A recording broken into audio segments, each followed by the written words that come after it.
Bonjour Christophe. Bonjour Mehdi, bonjour tout le monde. Bonjour les internautes. Et on revient vers vous parce que écoutez, il y a eu un calcul de fait. Apparemment, on maintient que l'OM est deuxième.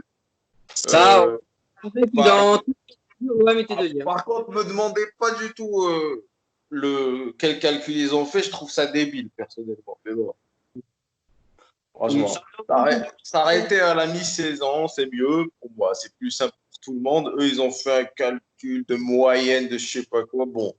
Ben, la moyenne correspond au classement à la 28e journée, puisque plus ta moyenne est haute, plus tu as de points, donc plus tu es haut dans le classement. Donc c'est complètement débile. Tu prenais le nom. Ah. Bon, bref. C'est vrai enfin, que... Bon. il paraît que ça va se jouer. Donc maintenant, on va plutôt parler de ce qui va se jouer après, parce qu'apparemment, ça va se jouer devant les tribunaux aussi, hein, parce qu'il y a des clubs qui veulent contester ce genre de truc. Je ne sais pas du tout si ça va aboutir rapidement ou pas. Est-ce qu'ils ont intérêt à le faire aussi?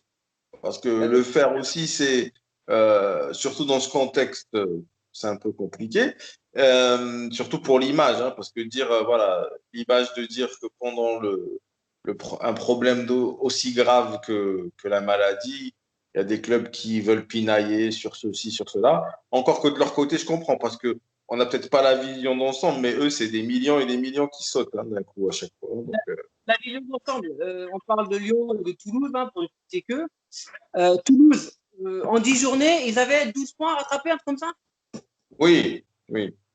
Donc, je ne vois pas pourquoi ils pinaillent. Lyon, ils ont raison de pinailler parce qu'ils ont beaucoup à perdre. Beaucoup. Ouais. Économiquement. Ils font une finale de coupe. Donc, ils sont dans le droit de se dire si elle n'est pas jouée, on aimerait être au moins en C3. Oui, comme Reims et Nice qui ont le droit de demander à récupérer ces places européennes. Si Lyon gagne, Nice et Reims vont pouvoir porter plainte. C'est interminable. C'est interminable. Bah, ils ont qu'à faire un tournoi à 3 pour la place, c'est pas ça. Il faut un tournoi à 3 et puis c'est tout. Hein. Nice peut dire on arrête le championnat à la 19e journée et Lyon, ils sont 12e. Ouais, c'est vrai. Et la question, alors, il y a aussi cet aspect que si la Ligue des Champions ne se conclut pas cette année, apparemment, ils voudraient repêcher les clubs qui sont en lice pour les remettre l'année prochaine. Enfin, ce serait une idée de les mettre dans la Ligue des Champions de l'année prochaine automatiquement. Parce que Lyon, à ce moment-là, il serait en Ligue des Champions, tu vois. Parce que Lyon oui. Ouais, moi je suis pas contre. Plus il y aura de matchs de Ligue des Champions avec ceux qu'on a manqué cette année, moi je dis ça compense, hein, moi je suis content. Donc plus il y a de matchs, plus ça m'arrange. Hein. Tu sais qu'ils fassent le mardi, mercredi, qu'ils rajoutent le lundi, qu'ils rajoutent le jeudi, pourquoi pas, moi je suis pas contre. Mais ou alors ils vont faire peut-être un mini tournoi au début, peut-être pour pouvoir valider ceux qui sont repêchés ou pas. Oula, en tout cas c'est clair que y a pas de solution miracle. Hein. Ça va déplaire forcément à certains. Les clubs qui étaient qualifiés pour les quarts de finale, ils sont tous qualifiés pour la Ligue des Champions, à part Lyon. Voilà.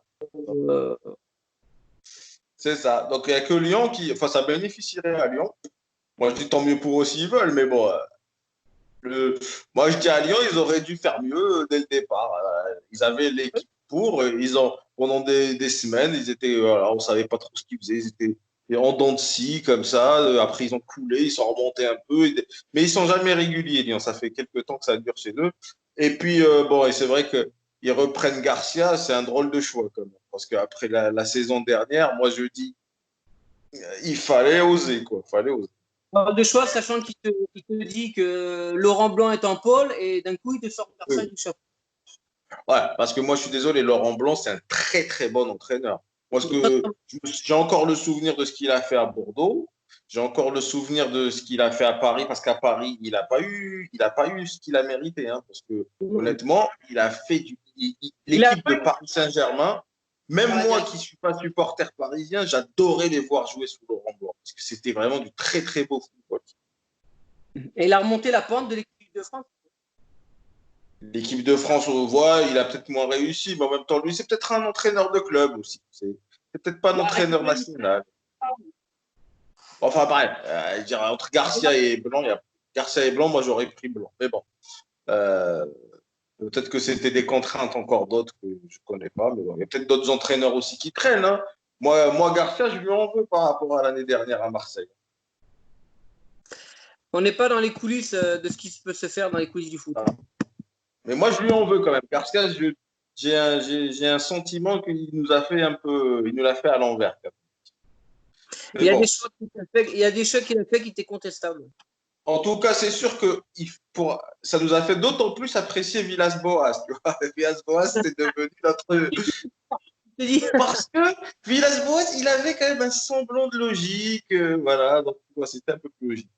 Moi, je voulais te poser la question. Moi, donc je te disais, j'ai en tête un joueur là pour le recrutement qui m'est venu comme ça, qui est à Nîmes et qui quand même il survole un petit peu par rapport à son équipe, parce que même si son équipe galère, lui, je trouve qu'il est quand même au-dessus. C'est donc Zinedine Ferhat. Zinedine Ferhat, moi, je le trouve très bon. Euh, je suppose que son prix ne doit pas être méga élevé si on veut le choper. Enfin, je ne sais pas quelle cote il a actuellement, mais je pense qu'il est quand même. On peut faire Enfin, je l'échange. dis que Nîmes, qui doit être aussi dans la merde financièrement parce que les droits TV, tout ça, et que c'est un petit club, donc ils ne doivent pas avoir un matelas non plus de sous énorme. Je pense que si tu leur fais une offre raisonnable et pas trop coûteuse, ils peuvent te le céder, Zinedine Ferrat. Hein. Je pense que c'est une bonne chose. Hein. Nîmes, enfin, Ferrat, franchement, je vous conseille de voir un peu ses prestations. Certes, l'équipe tourne pas terriblement à Nîmes, mais lui, quand il a la balle, on sent qu'il y a des petits trucs en plus, il y a une fantaisie technique, il a une vision du jeu aussi. Franchement, attaque milieu de terrain, enfin, lui, je sais pas quel poste il joue, parce qu'il a un poste un peu bizarre. J'ai l'impression des fois qu'il est arrière, mais c'est un arrière qui va de l'avant. C'est très intéressant. Donc, franchement, je sais pas, on pourrait le mettre peut-être à la place de Sakai ou je sais pas trop où est-ce qu'il. Non, moi je pense que c'est plutôt un bon milieu relayeur qui est quand même très offensif, parce qu'il se retrouve vite, facilement dans les 12 mètres. Donc, non, non, ouais, non, c'est un joueur intéressant. Ouais, C'est un en joueur plus, il est assez polyvalent. Hein. L'année dernière, moi, tu sais, je te parlais aussi d'un autre Algérien, là, c'était Bounedjah qui était au Qatar. qui est Euh, tout tard d'ailleurs. Hein. il est toujours au Qatar. Bah, il a des conditions phénoménales là-bas. Je crois qu'il a un salaire exceptionnel. Il est aimé de tout le monde. Il marque des buts à l'appel et tout. Euh, franchement, je pense qu'il nous est passé sous le nez. Parce que si Marseille avait mis les mêmes moyens qu'ils avaient mis pour avoir Germain ou Mitroglou sur des joueurs comme ça, Non, mais moi, l'erreur, elle n'est pas de ne pas prendre Bounedjah, de ne pas prendre de qui on parlait d'autres encore de très bons. Le Danois là, de Dortmund. oui. Bah, pareil. C'est pas qu'on les a ratés, c'est qu'à un moment donné, les choix que tu as fait en amont de Germain, de Mitroglou, de Strootman, tu les payes et à un moment donné, tu n'as plus l'enveloppe et tu rates des coups énormes, pas Des chers. coups Et, faciles. voilà. Et à côté de ça, tu as le boulet. C'est le boulet, tu vois. Avec les Dalton, là, la chaîne et le boulet. Le boulet, c'est Mitroglou, c'est Strootman, c'est Rami qui nous a mis une balle dans le pied aussi. Mais moi, je dirais que le premier loupé, franchement, là où la nouvelle, comment dire, la nouvelle saison qu'on vit, là, c'est quelque part. Voilà, saison, je dis n'importe quoi. J'ai un peu fumé, je crois. Là. C'est pas bon. Non, ce que je voulais dire, c'est que cette nouvelle période que vit l'OM depuis quelques années, je pense que l'erreur originelle, c'était le départ de Gomis. Moi, je pense que c'est là que ça a commencé à partir un peu en couille, tu vois, au niveau des recrutements. Et que là, on s'est trimballé des boulets parce que tu laisses partir Gomis qui quand même te claque, je sais pas combien de buts à l'année. Donc, c'était un socle sur lequel tu pouvais te reposer. Tu pouvais te reposer sur lui et ensuite agrémenter autour. Et après, une fois que tu as renforcé le tour, peut-être tu peux le laisser partir. Mais on l'a laissé partir sans être sûr de ce qu'on avait récupéré. Et du coup, tu te retrouves avec des attaquants qui claquent que dalle, quoi. Franchement, moi, je pense que l'erreur originale, c'est Gomis, quoi. Après, bon, on peut pas revenir en arrière, mais il faudrait. il faudrait envoyer un message aux dirigeants marseillais, de leur dire d'arrêter d'avoir ces logiques-là. Laissez les footballeurs gérer le football. Entourez-vous de bons footballeurs, enfin d'anciens quoi, qui peuvent vous donner, parce que eux ils connaissent le terrain, ils ont le flair, ils savent reconnaître un bon joueur. Les recrutements un petit peu comme ça à la va-vite, alors dont on ne sait pas qui fait quoi. Les Mitroglou Germain, moi j'en peux plus déjà de cela. Alors là, si en plus tu laisses partir Gomis, que des affaires qui pouvaient être sympas comme je te disais, là, Bounedja au Qatar, ou voire d'autres qui te passent sur le. Mais un Slimani, voilà, tu vois. La différence, elle est là. C'est que Monaco, ils ont su flairer des joueurs pas chers, mais qui font très mal. Donc, ils ont pris un beignet d'air d'un côté, un prêt de Slimani quand même, qui ont fait pas mal fureur cette année, hein, les duos de folie, là. Oui. Ouais. En plus, voilà, Slimani, Algérien, Marseille, on veut dire, les jeux sont faits, quoi. À Marseille, Algérien, il aurait été accueilli les bras ouverts et tout. On se retrouve avec une galère d'attaquants, moi. Alors, est-ce que tu as une idée d'attaquant qui, toi, te plairait? Là, ça va être compliqué parce que si tu pars avec les moyens à zéro. Il n'y a rien de nouvelle sur un possible pactole à sortir. Il parle d'un intérêt. Attention, je mets bien les guillemets. Ouais. De l'Olympiakos pour Mitroglou. Ouais, mais eux, ils payent que dalle, l'Olympiakos. Voilà. Tu vas récupérer son salaire, mais bon. Oui, celui qui nous plombe vraiment, ça va être le salaire de Strootman, à 7 millions d'euros quand même. Tu vas récupérer les 3 ou 4 millions de Mitroglou, mais il faudra bien payer l'attaquant qui va aller devant. Si tu veux qu'il plante, tu n'as pas d'attaquant. Ou alors finalement, l'année prochaine, ça fera combien de temps que Héros aura relancé, on va dire, le centre de formation? Vraiment relancé, on peut dire qu'il a été relancé il y a 3 ans, 2 ans pleinement. Franchement, en 3 ans, tu peux me sortir 2, 3 trucs là maintenant. C'est dans 3 ans de travail intensif sur un centre de formation, c'est le moment. Je pense que c'est le moment où tu peux en avoir 2, 3 qui sortent du lot et tu peux les faire monter, quoi. Alors là, ils ont fait 7 propositions, 7 quand même. Hein. 5, 6, 7. C'est pas mal. 7 contrats pour des jeunes du centre. Déjà, ça prouve 2 choses. Ça prouve que peut-être qu'ils vont faire un peu plus confiance aux jeunes. Ils ont pas, et peut-être surtout qu'ils n'ont pas le choix. Donc déjà, je suis totalement d'accord avec toi. Ils n'ont absolument pas le choix. Voilà, c'est mais quand même, là où on peut reconnaître Aéro, c'est d'avoir relancé le centre de formation. Donc ça, c'est quelque chose quand même qu'il fallait faire depuis très longtemps. Donc c'est très bien parce qu'il était un peu laissé en désuétude là. ouais. Ça formait sans trop former, on savait pas. Mais là, s'il a fait des choses sérieuses, on va dire, allez, on se référer à la Lyonnaise, quoi, un centre de formation à la Lyonnaise. 3 ans, je pense que c'est le délai où on peut commencer à récolter des petits jeunes qui peuvent, du moins en Ligue 1, tenir le choc pour les affiches de Ligue 1, quoi. Donc, moi, je dis, il faut en priorité viser des gars comme Ferrat, si possible, lui-même Ferrat, donc le viser. Après, sans les moyens, effectivement, les Bounedjah et tous les trucs comme ça va être un peu chaud. Donc, Ferrat, plus des petits jeunes, et ne pas, surtout pas laisser partir les 2, 3 cadres qui nous restent, qui ont de l'expérience, voilà, qui ont de l'expérience, qui font aussi la cohésion du groupe, qui peuvent intégrer, qui peuvent faire pas mal de choses avec les jeunes qui arrivent. Voilà, il faut des gens avec du plomb dans la tête. Bon. Écoutez, l'OM est en Ligue des Champions. Qu'est-ce que tu peux me rajouter là-dessus? Allez, dis-moi, fais-moi rêver. Non, je veux juste faire une petite précision sur. Tu as parlé de 3 ans pour le centre de formation, commencer à sortir des joueurs. Il ne faut pas que les gens qui nous écoutent pensent qu'on prend un jeune à 7-10 ans et 3 ans plus tard, l'OM a signé beaucoup d'accords avec les petits clubs de la région. Avant, on laissait filer les talents de la région sur les clubs de Lyon, Saint-Etienne, Monaco, Nice, Montpellier, Paris. Maintenant, voilà, on essaie de rapatrier les jeunes. Donc, c'est des jeunes, on ne les récupère pas à 10 ans, on va les récupérer à 15, 16, 17. Donc, comme tu dis, au bout de 3 ans, on doit pouvoir avoir des résultats. Voilà, c'était juste la petite. Oui, c'est ça, c'est bien. C'est ça. Faut préciser, oui. Mais moi, de toute façon, moi, je considère qu'on va dire, tu peux jouer en Ligue 1 à partir de 17 ans facile. Honnêtement, moi, je suis de la génération des années 80-90 quand je regardais le football Pino. C'était pas impossible de voir un jeune. Maintenant, on a l'impression on nous donne l'impression que pour être sur un terrain de Ligue 1, il faut avoir minimum 22, 23 ans. Ah, 22, 23 ans, tu commences déjà à vieillir, moi, je trouve. Moi, je trouve 17 ans, c'est tout à fait raisonnable.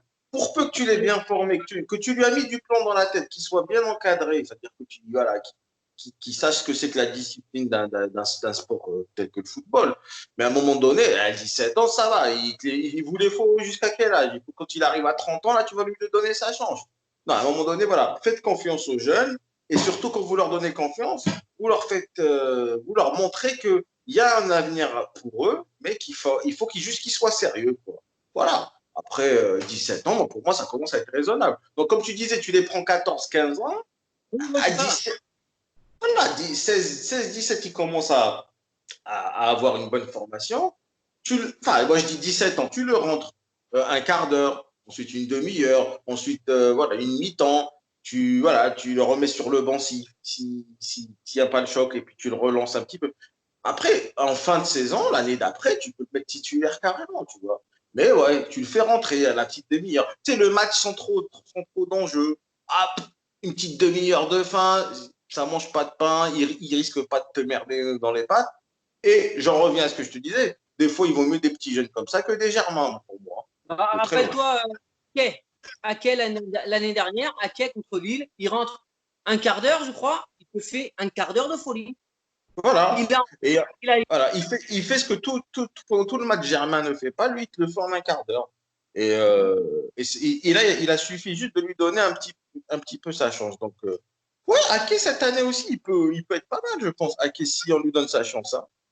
Ouais. Donc, les perspectives ne sont pas non plus désagréables à ce point.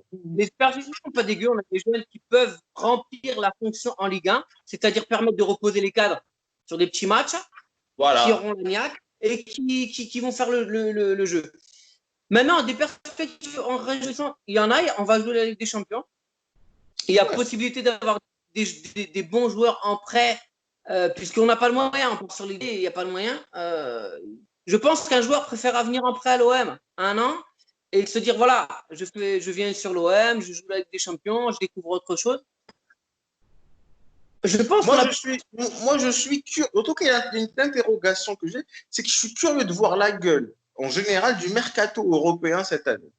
Je suis curieux. Avec les crises et tout ça, j'ai envie de voir qui va prêter en urgence, qui va vendre pour récupérer du fric. Enfin, ce mercato, je crois que ça va être un mercato soit de taré, soit il va rien se passer. Tu vois, truc des deux, tu vois. On peut peut-être revenir à la raison aussi. Mais bon, si on revient à la raison côté arrivée, côté départ, on reviendra à la raison. C'est-à-dire, tu comptes vendre des joueurs pour combler ton déficit. Si tu dis qu'il n'y a pas d'argent, les gens, ils vont t'offrir quoi? Ils vont t'offrir 30 millions pour Camara?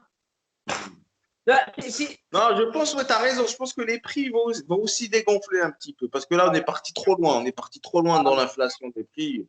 C'est la folie, quoi, à un moment donné. Ouais. Bon, moi, j'ai plus rien à rajouter, en tout cas.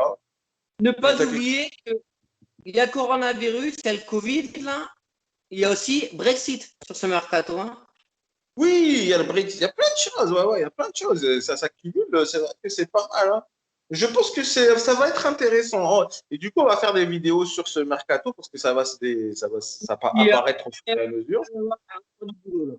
Ouais, ça va être intéressant. Je pense qu'il y aura des arrives et des départs dans certains clubs. On sera quand même un peu sur le cul. Tu vois. On va dire, oh putain, ouais, d'accord. C'est comme ça. Mais bon. En tout cas, pas avant fin août pour la Ligue 1. Ah, ouais. Pas avant fin août pour notre petit vélo. On n'a qu'à prendre notre mal en patience. On va prendre notre mal en patience. Bon, notre petite burger avant le match aussi. Hein, du coup. Ouais, déjà que le confinement, il ne fait pas maigrir forcément.